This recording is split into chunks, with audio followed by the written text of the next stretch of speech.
ട്രംപിന്റെ ഉറപ്പിന് പിന്നാലെ ഇറാനിൽ വീണ്ടും ഇസ്രായേൽ ആക്രമണം നടന്നുവെന്ന റിപ്പോർട്ടുകളുണ്ട്. വി ദിലീപ് കുമാർ ഇപ്പോൾ ഇന്റർനാഷണൽ ഡെസ്കിൽ നിന്ന് വിവരങ്ങളുമായി ചേരുന്നുണ്ട്.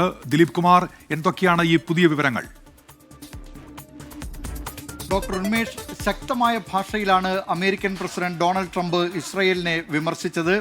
ഇസ്രായേൽ ഈ വെടിനിർത്തൽ പ്രാബല്യത്തിൽ വന്നതിനു ശേഷവും ലോഡ് കണക്കിന് ബോംബുകളാണ് ഇറാനിൽ വർഷിച്ചതെന്ന് കുറ്റപ്പെടുത്തി. നേരത്തെ ഇസ്രായേൽ ആകട്ടെ ഇറാനെതിരെ ശക്തമായ വിമർശനമാണ് നടത്തിയിരുന്നത്. വെടിനിർത്തൽ പ്രാബല്യത്തിൽ വന്നതിനു ശേഷം ഇറാന്റെ ഭാഗത്ത് നിന്ന് ഇസ്രായേലിന്റെ പല ഭാഗങ്ങളിലും ആക്രമണം നടത്തി ശക്തമായ തിരിച്ചടി ഇതിനുണ്ടാകുമെന്നായിരുന്നു ഇസ്രായേൽ പ്രതിരോധ മന്ത്രാലയം മുന്നറിയിപ്പ് നൽകിയിരുന്നത്. അതിന് പിന്നാലെയാണ് ഡൊണാൾഡ് ട്രംപിന്റെ പരാമർശം വന്നത്. അദ്ദേഹം ഹേഗിൽ നേറ്റോ ഉച്ചകോടിയിൽ പങ്കെടുക്കുന്നതിനായി പോകും മുമ്പാണ് ഇസ്രായേലിനെ രൂക്ഷമായി വിമർശിച്ചത്. മാത്രമല്ല, ഇസ്രായേൽ പ്രധാനമന്ത്രി ബെഞ്ചമിൻ നെതന്യാഹുവുമായി അദ്ദേഹം ഫോണിൽ സംസാരിക്കുകയും ചെയ്തു. ഇറാനിൽ ബോംബുകൾ വർഷിക്കുന്ന വിമാനങ്ങളെ എത്രയും വേഗം, അതിൻ്റെ പൈലറ്റുകളെ എത്രയും വേഗം തിരികെ വിളിക്കണം എന്ന നിർദ്ദേശവും ട്രംപ് നൽകി.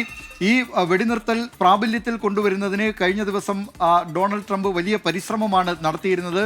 നേരത്തെ നെതന്യാഹുവുമായി അദ്ദേഹം സംസാരിച്ചിരുന്നു. അതിനുശേഷം ഇറാനുമായി സംസാരിക്കുന്നതിന് വൈസ് പ്രസിഡന്റ് JD വാൻസിനെ ചുമതലപ്പെടുത്തി.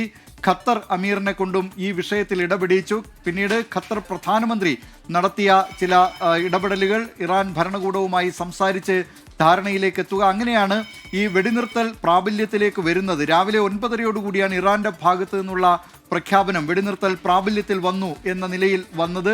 അതിനുശേഷം ഇസ്രായേൽ പ്രധാനമന്ത്രി ബെഞ്ചമിൻ നെതന്യാഹുവും വെടിനിർത്തൽ പ്രാബല്യത്തിലായി എന്ന് പറഞ്ഞിരുന്നു. പിന്നീടാണ് ഇസ്രായേലിന്റെ ഭാഗത്തു നിന്നോ ചില പ്രകോപനങ്ങൾ ഉണ്ടായത്. ഇറാൻ ഈ വെടിനിർത്തൽ ലംഘിച്ചു എന്നായിരുന്നു അവർ പറഞ്ഞിരുന്നത്. അതിനെയാണ് പിന്നീട് ട്രംപ് വിമർശിച്ചിട്ടുള്ളത്. ഏതായാലും ഇപ്പോഴത്തെ ഈ സംഭവ വികാസങ്ങളിൽ ഇനിയൊരു ആക്രമണം ഉണ്ടാകില്ല ഇസ്രായേലിന്റെ ഭാഗത്തു നിന്നാണ് ഇപ്പോൾ ട്രംപ് പറഞ്ഞിരിക്കുന്നത്. അങ്ങനെയെങ്കിൽ ഈ ഉറപ്പുകളൊക്കെ പാലിച്ചുകൊണ്ട് ഇറാനും ഇസ്രായേലും പശ്ചിമേഷ്യയെ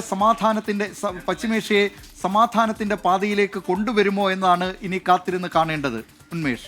ശരി, ബി ദിലീപ് കുമാറാണ് ഇപ്പോൾ വിവരങ്ങൾ നൽകിയത് ഇന്റർനാഷണൽ ന്യൂസ് ഡെസ്കിൽ നിന്ന്.